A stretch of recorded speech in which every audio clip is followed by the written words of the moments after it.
Olá, corredores, bem-vindos a mais um vídeo. Sabe quando é que se deve alimentar quando está a fazer uma ultramaratona? É disso que vamos falar neste vídeo.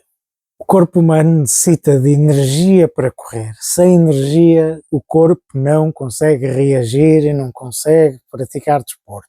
As principais fontes de energia que o corpo pode utilizar para praticar desporto é a gordura e é o glicogênio. Quando nós estamos a fazer exercícios de intensidade baixa, o corpo está a usar primordialmente gordura. Conforme vamos aumentando a intensidade do exercício, vamos aumentando também a quantidade de glicogênio utilizada como fonte de energia e percentualmente vai haver uma redução da percentagem de gordura utilizada como fonte de energia. O grande problema de toda esta temática é que, ao contrário da gordura, em que nós temos, mesmo uma pessoa magra tem uma quantidade de gordura muito elevada e é mais do que suficiente para fazer qualquer tipo de distância de corrida, no caso do glicogênio, existe uma limitação de estoque que nós podemos ter no corpo humano.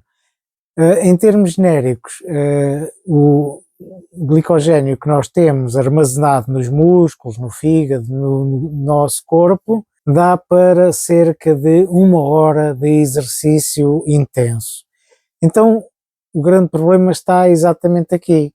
É que nós, para fazermos uma prova de grande distância, uma meia maratona, uma maratona ou uma ultramaratona, nós não temos capacidade no corpo humano de glicogênio suficiente para fazermos toda a distância dessas provas só com o glicogênio que nós temos armazenado. E, portanto, se nós queremos manter uma intensidade relativamente alta no exercício, nós vamos ter que repor o glicogênio no corpo. Só utilizando a gordura como fonte de energia acaba por não ser suficiente para nós conseguirmos ter um exercício intenso para uma prova tão longa como uma meia maratona, maratona ou uma ultramaratona. Acontece que as ultramaratonas, por definição, uma ultramaratona é uma prova que tem uma distância maior do que a maratona, ou seja, tudo o que seja mais do que os 42 km é considerado uma ultramaratona, mas existem ultramaratonas com 100, 150 e até às vezes mais quilómetros. E, portanto, são provas que têm uma duração de muitas horas e, portanto, o glicogênio que temos armazenado no corpo no início da prova não é suficiente para fazermos toda a prova e, portanto, nós vamos ter que fazer a reposição desse glicogênio através daquele gel de carboidrato ou de alimentação normal. Nas próprias ultramaratonas nós até temos alimentação dita normal, naqueles pontos de abastecimento. Nós acabamos por ter que fazer a reposição porque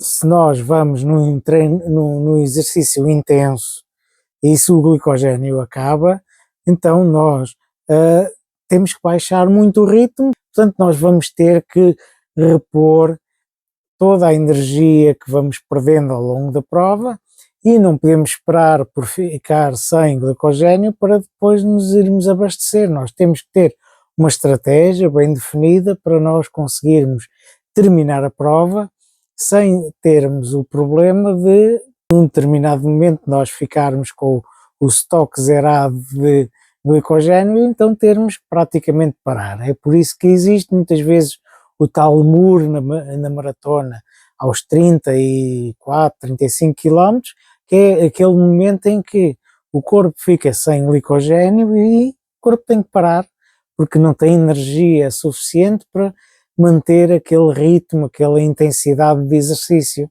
Portanto, o corpo acaba por ter ali uma quebra muito grande que depois é muito difícil recuperar. E então surge a dúvida de quando e como é que nós nos devemos alimentar durante uma ultramaratona? Que é uma dúvida que é muito pertinente, porque é muito frequente os corredores depois terem problemas intestinais, problemas de alguma má disposição, provocada muitas vezes pelo facto de a alimentação ter sido feita de uma forma mais inconveniente. Para que a alimentação seja feita de uma forma correta, então o que temos que fazer é duas coisas. A primeira é nós fazermos uma alimentação o mais frequente possível, ou seja, ao longo de toda a prova, ir frequentemente repondo a energia e alimentando o corpo, e assim com pequenas porções acaba por ser muito mais fácil para depois haver uma utilização e uma absorção do próprio corpo, toda a energia de que essa alimentação nos vai provocar. Além disso, se nós tivermos porções pequenas, acaba por essas porções não serem tão agressivas para o estômago, depois até com o exercício nós estamos constantemente a balançar, nós estamos a saltar. Se nós comermos quantidades muito elevadas, depois vai provocar alguns problemas no estômago, nos intestinos, e portanto é importante ir repondo a energia e repondo com pequenas quantidades e de uma forma muito frequente, para que estejamos continuamente a receber energia para compensar toda a energia que vai sendo gasta. Por outro lado, é importante nós notarmos o seguinte: quando nós estamos a fazer, por exemplo, durante uma prova, estamos a fazer um sprint, estamos a fazer uma corrida intensa, o que está a acontecer é que o corpo está, de certa forma, a ser agredido e necessita de responder àquela agressão que está a ser alvo, porque o corpo está a esforçar-se muito, e ao esforçar-se muito, quase todos os recursos do corpo vão ser direcionados para fazer face a esse exercício intenso que nós estamos a fazer. E então, se nós, quando estamos a correr de uma forma muito intensa, começarmos a alimentar-nos, poucos fluxos sanguíneos vão ser direcionados para a digestão dessa alimentação que nós estamos a receber. E então isso depois vai provocar problemas que depois vão dar aso a mal-estar e alguns problemas que muitas vezes levam à própria desistência das provas por parte dos corredores. Então o que é que nós devemos fazer? Devemos alimentar-nos principalmente quando o corpo não está a fazer um esforço muito elevado. E isso pode acontecer, por exemplo, numa subida, naquelas subidas em que nós desaceleramos um pouco, vamos um pouco mais lentos para fazer face a essas subidas, e então podemos alimentar-nos nesse momento porque o corpo está mais calmo, não está a fazer tanto exercício. E, portanto, é nessa fase que nós devemos alimentar-nos. E dependendo da duração dessa subida que nós estamos a fazer, é importante nós tentarmos que o final da alimentação, ou seja, terminarmos de nos alimentar e de repor a energia, cerca de 10 minutos antes de chegarmos ao cume dessa subida. Porque há tempo para já começar algum tipo de digestão.